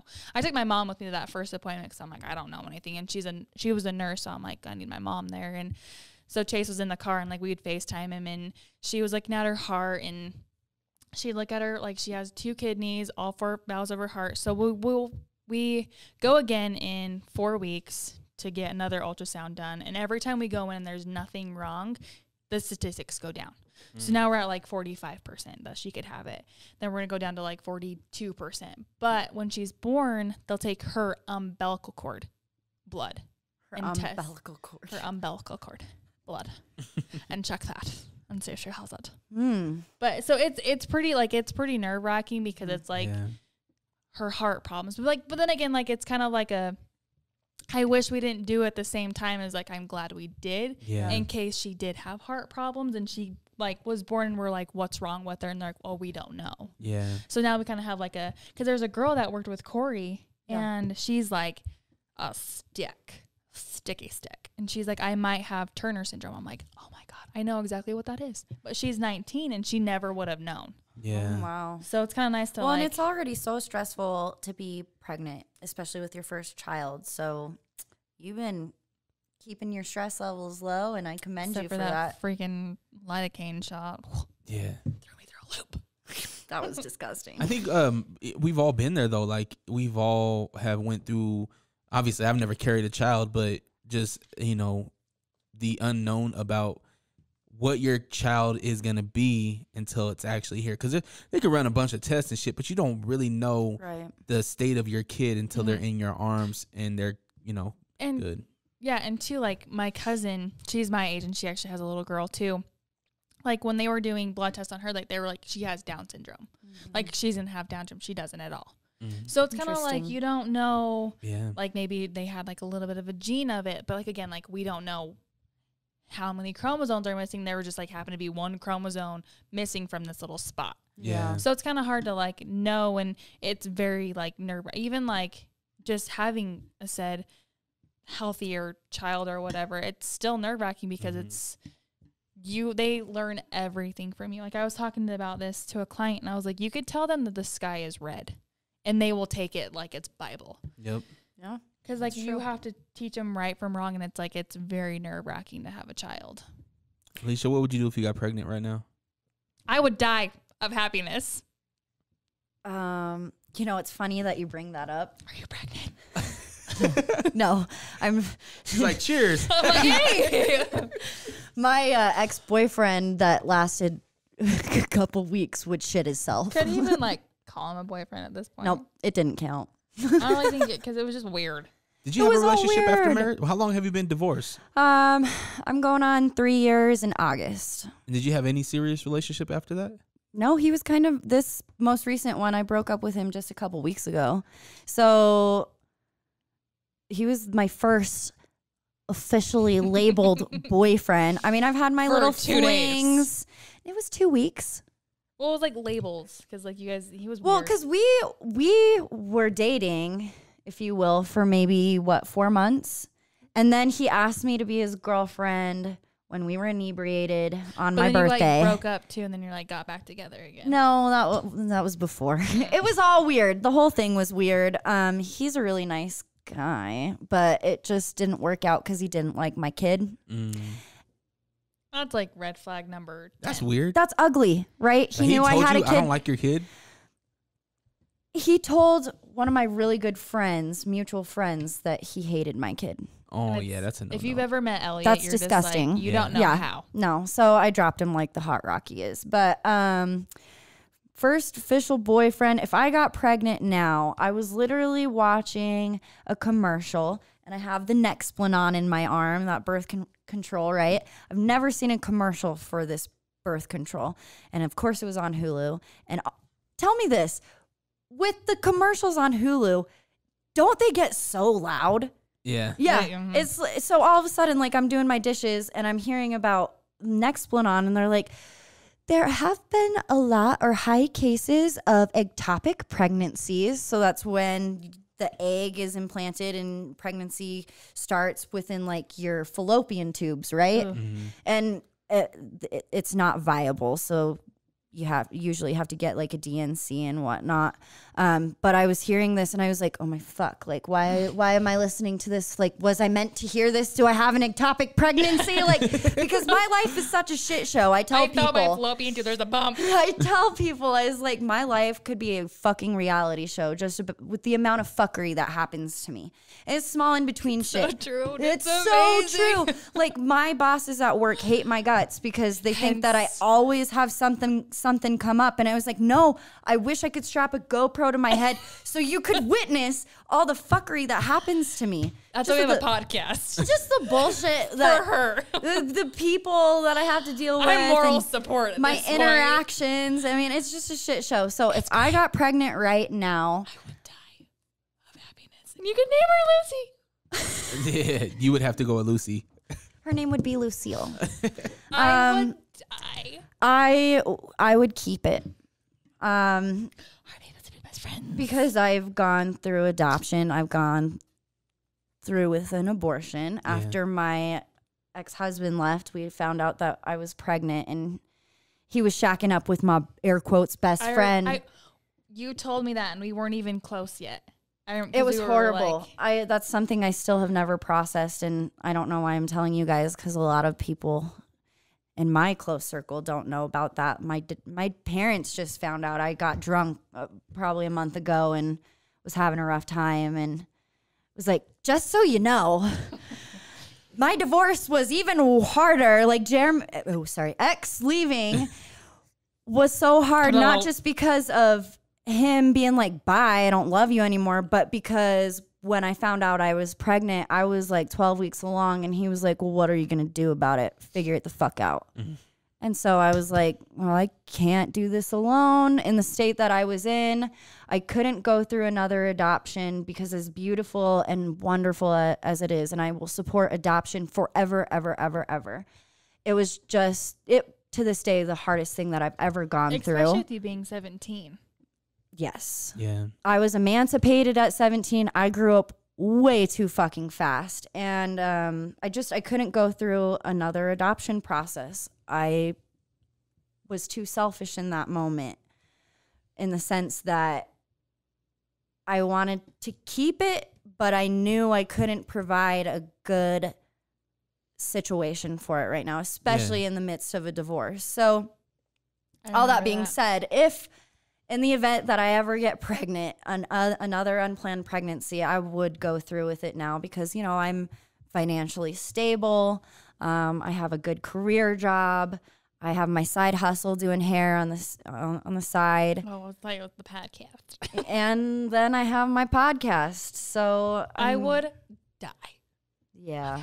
That'd be interesting. It would be hectic for sure. You have a lot. You got me. Yeah, you got a lot of shit, man. I think we've kind of established that. Mm-hmm. Do you carry that shit on in in your relationships? Like, does a guy even have a shot? No. So how do you? It's really hard for me to date, because or girl, I don't know. I'm up for either at this point, honestly. Just because men haven't been working out for me all that much. Well, it sounds like you haven't been finding men. I haven't been interested. I mean, and all but no, because for somebody to say that about a child, that's not a man. No, not at all. So that's my point. No. And he's just been really fucking weird ever since, and kind of has been gaslighting me, making me feel like I did something wrong, or I'm the issue, or like I'm not talking to him. And it's like, you've blown me off and ghosted me for weeks at a time. So why would you want that energy around you anyway? I talked about this on a podcast episode, because I was like, it's not about the fucking person. When you date as a single mom, it's hard as shit, right? You don't want to introduce that person to your child. That should be a very organic, natural thing when they do meet. It shouldn't be forced ever. Mm-hmm. And I don't ever want to force anything on Elliot. So, I mean, where was I going with that? Dating men. Well, I was talking about, you said it sounds like there's him saying that you ghosted him and back and forth. But my thing is that if this dude, why is he even around? It wasn't about the person. It really wasn't. It was about the attention and the validation. And having that companionship again, because it'd been so long since I had someone to talk to every day, or someone who was checking up on me every day when he was, that I think I hung on to him as long as I did, just because of that reason. Like, I was afraid to be lonely again. But then I had to have a hard talk with myself, and I was like, bitch, you cannot let your loneliness lower your standards. Mm-hmm. And straight up, that's why I've been single for so long, because there's nobody who's come into my life who's been worth my time or my energy. I have so much going on that it's like, the person that's meant for me is going to have to come in and show up, you know, be able to have open communication, be supportive. Like, and that was a big issue with this guy too. Like, he had this idea built up in his mind that he had to come in and play daddy and save me. And I was kind of like, fuck you, dude. Like, I've been killing it on my own for 3 years. Look at where I'm at. It sounds like a good, like, I don't know, if I'm this, I don't want to use the word stepdaddy, but if I'm the guy that's dating a mom that's kind of already established, it's kind of like the best of the both worlds, right? I get to go and hang out with the kid, show him some cool things, and then, all right, man, I'll see you tomorrow. But what I found is it's almost like a cool uncle. Like, I'm like doing your mom, but I didn't. They got fruit snacks. I know. That was his thing. He's like, she's great because she's always got snacks, which is true. But you always gotta have. You have like a little backpack full of snacks. I found that like a lot of people our age, they don't. But he wasn't our age though. He was a couple years younger, and I think that kind of showed. How old are you? I'm 26. 26. He's younger than 26. He's 24. And that's what's weird is that it's like, even pre-pregnancy, like for me, like I guarantee he's gonna listen to this too. So older. Kudos, shout out to you, buddy. You know, like your mindset's just older. Like I get you're 24, but then like don't. No, he just come in and wasn't ready for me. Like I'm too much. You know, I'm an oversharer. I'm all about transparency. That is my new life motto. You need to speak your truth, especially when it's hard, because that's when it's the most important. Mm-hmm. You know what I mean? And we just weren't compatible, and that's fine. But that was a hard talk, like I said, that I had to have with myself. It's like, why are you hanging on to this guy who doesn't treat you right and makes you feel less than you are? Your whole goal is to stay away from this.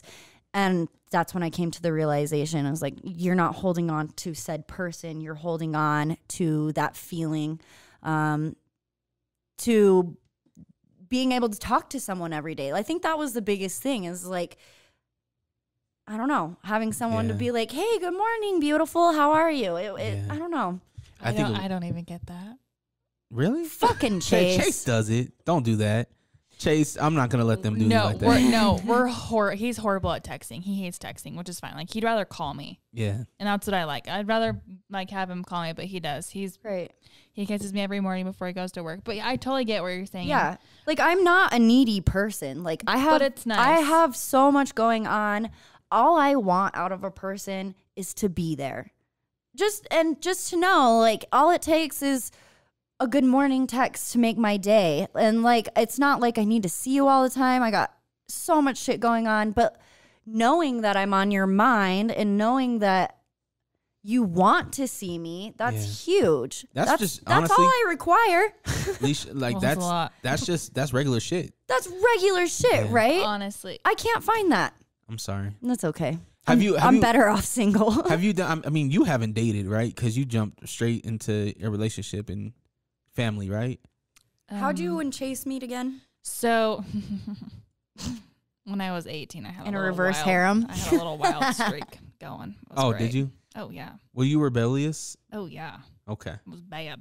I never. Yeah, right. Sarah's definition of bad is like no. I stayed up until midnight. Oh my god! I snuck out last night. I did one time. I snuck out of my aunt's house to go meet. She probably told her mom the next day because she felt so guilty. No, it was my aunt, and I knew I'd get in trouble. But I snuck out of her house one night to go meet a guy just to have sex, and came home. I had a lot of. Who hasn't done that? I mean, I haven't had sex with a guy, but I mean, like for me, that's a lot. So like when I was 18, it's like I would never talk to just one guy. Like it was always like multiples. Yeah. She was playing the field. Even with Chase, I was talking to another guy too. The reason why I asked that is because I want to know. Have you guys ever done the internet dating thing? How is that? Oh my god! Because I have this discussion with my homies all the time. All my single homies, I'm like, I don't know how you guys do it. You could not pay me to get on fucking Tinder. I did. Sorry. I met most of my guys on Tinder. My sister. Okay, so it was probably last summer now. Isn't she? Yeah, they met on Tinder. They met on Bumble. Okay, so my little sister, she's 6 years younger than me, and I love her dearly. But she really, really wants me to be with somebody. She really wants me to find that person, right? So we were at a barbecue probably last summer, and I'm really close with both of my aunts, my maternal aunts too, because they're only like 7 and 8 years older than me. But I couldn't find my phone, and I'm trying to leave. I'm like, where the fuck is my phone? Finally, I find it, and my sister's on it. She downloaded Bumble. She created a profile for me on Bumble. Is this a dating app? Yes. Okay. And then as I'm leaving, she's literally like, have fun. And I didn't really realize the context behind it. I was like, yeah, okay, love you, bye. So I'm driving home and I'm just getting ding, ding, ding. And I'm like, what the fuck? What's going on here? And all of a sudden I'm getting like all of these notifications from Bumble. I'm like, what the fuck is Bumble? And I call her and she's like, oh yeah, me and Amanda set up a profile for you. Go find your soulmate. I'm like, it lasted for a few weeks because I was like, okay, she already made it. I'm curious. Let's see what's out there. Not much talent. Sorry. No. Let me tell you. That's Bumble. Well, a lot of people like Bumble because the female has to reach out first. Oh, So okay. you have to swipe on them and then it'll tell you if they already swiped on you. So your sister was swiping on all these guys? Yeah.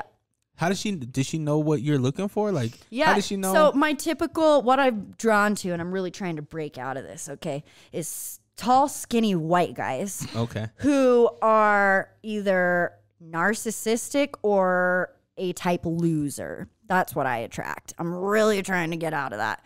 So she swiped left on all of these beautiful black men and a few Puerto Rican men. And she's like, you need to get out of your norm and like date something different. And I was like, I couldn't agree anymore with you. Okay. Yeah. But I think a lot of that comes down to changing your environment too, right? Yeah. And it, even my mom, she'll tell me all the time. She's like, I know you have a great circle of friends. My rave fam, because we do like to go to festivals, and no, you don't have to take drugs to go to a fucking festival. Okay, we could have a whole episode about this, but because I don't do those anymore due to my government job. But she's like, you need to switch up your scenery. Like, I know you love your friends, and they'll always be there for you, but you need to make new friends. Go make friends who are doing something healthy, like that like to climb a lot, because me and my family are really into climbing. Or, you know, go find a friend to go to the gym with. She's like, find a healthier outlet and network with their people. Yeah. I was like, yeah, I need to do that. But I'm just so busy. You know, when I do go out, it's typically with the same people. So at least that is an excuse. We're never too busy to change our environment. that's true. I mean, you guys are here. This is different. You guys never done this before, No. right? So Thank you so much for having us on, too. this is like I think that a lot of your, and this is people in general, a lot of the things that we find is due to our environment. Mm-hmm. And how are you going to grow Mm-hmm. in the things that you like, right? It might be, you know, you love raving. You love the rave culture. You know, that's a cool Yeah, thing. the community. Yeah. So, but then you also love this podcasting thing too. So maybe get to know some other podcasters. I mean, you had the couple that came on. Yeah. That was very open, by the way. Yeah. I loved it. I was like, oh, okay, dope. Yeah. Well, and I like going to those settings because I network the fuck out of the podcast, right? I've met so many people, and some of the merch that we're going to produce is they have those bracelets, you know, they call them candy kids because they have all those beaded bracelets up their arm. I was like, we're going to make some Hard Talks candy, and I'm going to go to a rave and I'm going to pass them out to everybody. Yeah. And I mean, even I don't have many produced yet, but even the last couple shows I've been to, I think I've received like 20 new follows each time because I get introduced to new people and they're like, oh my gosh, like you're so pretty. That's the best part of being in the community. Like you could be a stranger and they're like, oh my God, you are beautiful. You guys, this might sound, I don't know if I'm out of line here, but what if you guys had, I'm not into the rave culture, right? I've been to a few of them. I've been to Benassi. I've been to a lot of them. I'm thinking about, I'm like, no. Just a few, one or two. Wait, hold on. There was like 4 years I lived at Saltaire. Yeah. Just a few. One or two. I've just been to a few. You know what's funny? I opened up for Bone Thugs and Harmony. I was like 17. I opened up for Bone Thugs and Harmony, and it was at Saltaire. And I ended up meeting some of the promoters, and they were like, "Yo, come back. We're gonna be having, I think it was like Deadmau5. Oh my God! Yes, it was like Deadmau5. Not Pharrell. Kid Cudi came. Shit. And so like all these dope artists were coming. Benny Benassi, those are big headliners too. Yeah, and so huge. he was like, come back. And so I came and I was like, I've never been to a rave and shit. So I'm like, I'm myself always. So I'm you know, t-shirt, hat, you know, and I'm going into this thing and I'm like, oh, look at all these costumes. I like, damn, I should have brought a costume or something. But so in this, I might be out of line for this, but what about pasties? What if you guys had... That would be brilliant. Here's what I'm thinking. Hard Talks pasties. Yes. But you guys can do like a QR code on it too, to where somebody can like take a picture of the shit and then goes to your podcast and then they can subscribe to your shit. You're brilliant. And then you can do that shit with everything, right? Like you can do it with the wristband, right? They might see a cool little fluorescent fucking Hard Talks fucking wristband. Hey, take a picture of this shit because like these girls are dope. Yeah. They're really dope. Yeah. So I mean, I'm constantly networking, and I mean, obviously like changing scenery is important, but I'm just trying to think of all the many ways that we can grow. And it's exciting because there's so many revenues that we could, you know, go down. Yeah. I mean, really, maybe it was venues. Avenues. Yeah. I was like, Sarah, revenue is not the right word. You're not into the rave shit though, right? No, but me and my husband were driving down the street one day. Chase wants to go. And he's like, I want to go to one. And I'm like, we can go next year. He's like, yeah, I want to go. And I'm like, you don't have to do drugs. And he's like, oh, no. No, and that's that's one of the biggest misconceptions and stigmas. And we will. And that's what I learned from her, too. She's like, you don't have to. I've been to more festivals sober or drunk off my ass than I have on drugs. Just because, for one, I can't do those anymore. But also, you have to do it in the right capacity. Yeah. I've run into too many people that trip too hard. Years and years ago, I was one of those people, and I was stuck laying on the ground forever, and it was just a horrible bummer trip. So I don't partake in that anymore, just because it's too much for me. I get overwhelmed. So do you know any of the people that throw these shows on? Do you know, like, are you into? Serena knows a lot of people who are involved with the V2 events, coordinating and planning. I don't personally know. I mean, I've met them through her, but the reason why I ask is because, and the reason why I ask if you're into it, because what if you guys took the show on the road and actually did it before, like, talk to people? Went out there and talked to people during these raves. That would be sick. You want to record me giving birth, so don't twist my arm, okay? I'm just thinking, like, that's something different. It's something that you're very passionate about, and I think these people would appreciate it. I think so too. That'd be cool. I don't think I ever finished that trailing thought a while ago, but this Sunflower Raver girl that started her whole rave clothing line, she has like 70,000 followers on Instagram. And so I hit her up because I didn't even know who she was. My friend Haley, who's a producer, she's actually playing a show tonight at the Electric Powwow down in Willard. So I'll be going to that this evening. But she was like pointing her out. She's like, that is that girl. That is that influencer. And we were behind the gate. She was in the VIP section. So I was like, hey, beautiful. Hey, come over here. And so she dances over to me. I introduce myself, and she fucking followed the podcast in that moment, spot on. And I've even reached out to her to talk about PLUR, which means peace, love, unity, and respect, the community, what EDM is, because that comes with a lot of stigmas. A lot of people think of just noise or boots and cats, right? That's dubstep. But just like any other musical genre, there are so many sub-genres within that. So you have your melodic dubstep, you have your house music, and so on and so forth. You have your trap. So it's very similar to rap or R&B, if you will, because EDM has its own house subgenre and trap subgenre. So yeah, it's all just about like diving into it, and just like anything else, educating yourself. Because I shit you not, the first time I went to my very first rave, and Serena claims this every time. She's like, I popped her rave cherry. I was absolutely terrified. I did not want to go because I had all those stigmas built up in my mind. Like, oh my God, I'm going to get drugged. I'm going to get raped. I'm going to like the worst case scenarios. And then I went, and it was just this beautiful community of people. Age doesn't matter. Size doesn't matter. Color doesn't matter. What you do for a living doesn't matter. I have met so many people who are active duty military who are there just to dance and have a good time, and because they like the culture. I have met some of the most beautiful, powerful women who are 60 years older in their lingerie and hooping and doing light shows.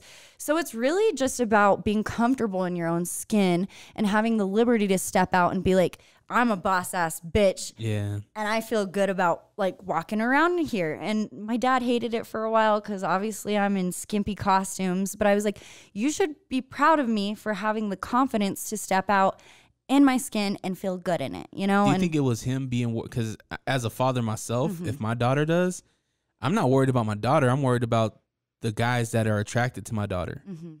That's what I'm worried about. I don't think my father is worried anymore because I have like this propellant on me, apparently. I have like a... If I'm your father, I'm even more worried that you're picking these dudes. I know, I make bad decisions. I found that I'm attracted to people who I want what I can't have, if that makes sense. I have a tendency to like people that I fall so hard for, and then it's not reciprocated. So I'm trying to break that cycle. Chase don't got no homies? Oh my God, she tried. That wasn't really a friend, though. That was like Corey. We literally were talking about that last night. Bitch bonus Corey, she's been on the show too. She's the salon owner of Sarah's Salon. Super rad chick.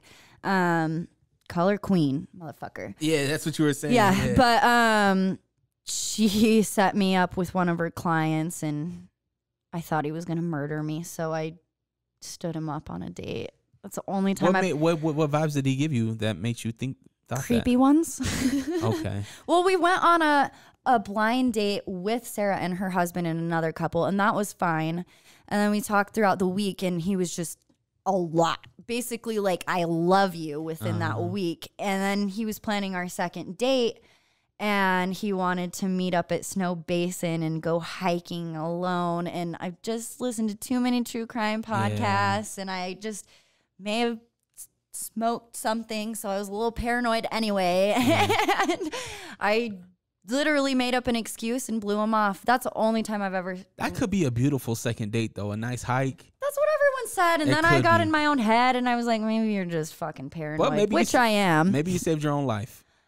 I wouldn't have just ghosted him. I would have just been like, hey, let's do this. Let's go bowling instead, or let's try this out in a public. Yeah. If you're not that comfortable yet, then that's when I would have been like, hey, let's do this date instead. Yeah. Well, this was a few years ago, so I feel like I wasn't as outspoken then. Gotcha. It's interesting because even my mother, she's like, since you've started this podcast, I feel like you've really blossomed. I used to be a very, very shy person. And when people hear that, they're like, you?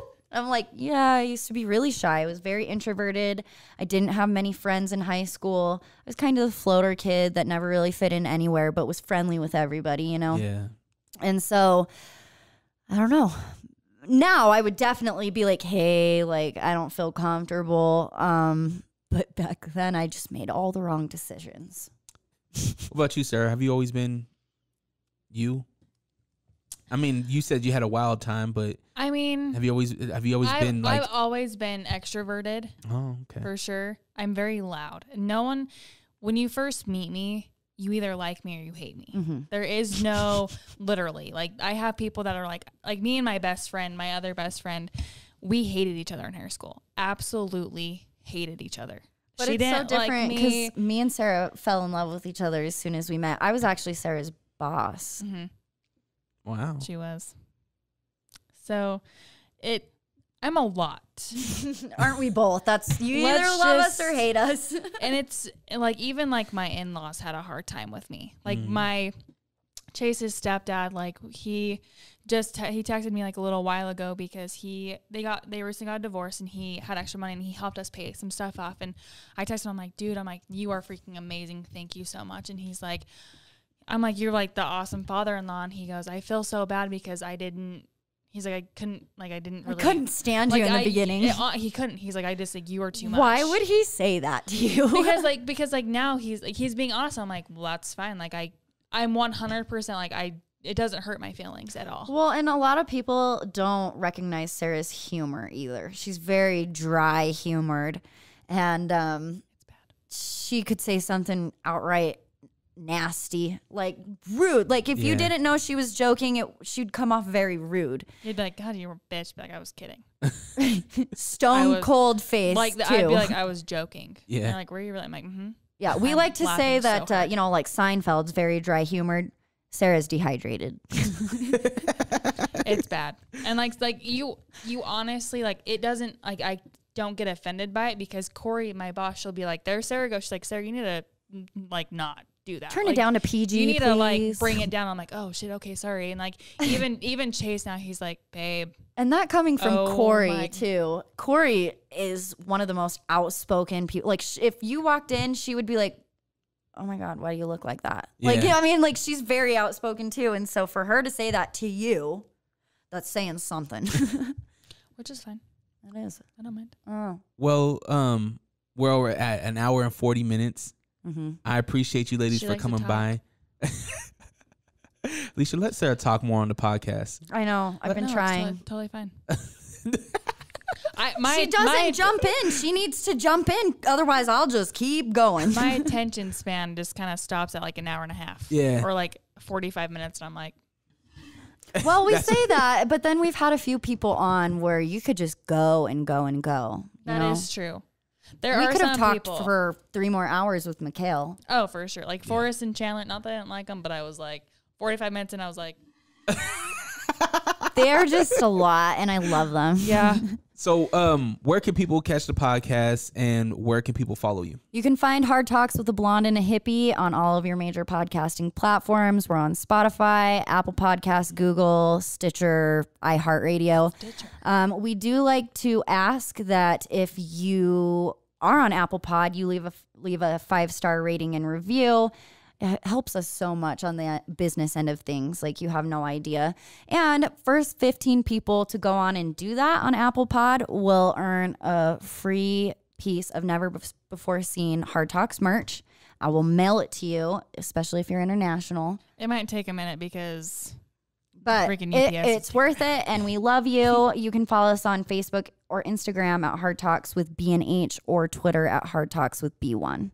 And you're managing the Twitter now, right? I need to. I need to get the login for it. She has it. Wasn't that the Twitter. commitment? Yeah, That and was I'm still waiting for the login. She has it. But I do? Yes. Oh. I love this. Oh my God. Yeah. Yeah. But thank you for having us on. It's always a pleasure getting to sit down with you. Absolutely. And hopefully you'll be on our show in the future. Just send me the time, day, and we can work it out. And All right. Before August. before you have the baby, okay, I'll come before. Then. He's like, oh, make it happen. I mean, we can go after. I just might not be there. I'll bring baby gifts. Are you accepting baby gifts? Absolutely. Okay, cool. I'm never going to say no. No, whenever people I know have babies, the first thing I get them is plastic plates and the throwaway silverware because Yes. parents do not want to deal with that shit. Mm-mm. It's always fucking disposable silverware and a thermometer. Like those are things that you need. because everyone gives you like A blankets, blanket. Yeah. Yeah. or like little newborn onesies. I'm like, hey, I need like real. I have shit. a million Cool. newborn onesies. What about when he gets to be 3 months old or she, Yeah. You're not gonna wanna do dishes. Nope. Chase is not gonna want to do dishes. Nope. So just throw that shit away. How long are you planning to be out for? 8 weeks? Yeah. It's, yeah. For like the podcast, it might come back a little bit sooner, but for like work wise, We'll bring Miss May on. I'll just bring her She'll with be me. in the background. She'll be fine. Yeah. She Oh, cries. We'll let me just- add this. If you do want to shoot us an email for topical content, things you want to hear us talk about, you can also email at hardtalkswithbnh@gmail.com. Sorry. Awesome. Yeah. That's perfect. I appreciate you ladies for coming on. And make sure you follow me at Drerawka, DRERAWKA, allrock.com. Monday through Friday, 3 to 7 on U92. Tap in because your boy needs all the support he can get. All of it. And thank you again, ladies. Appreciate you.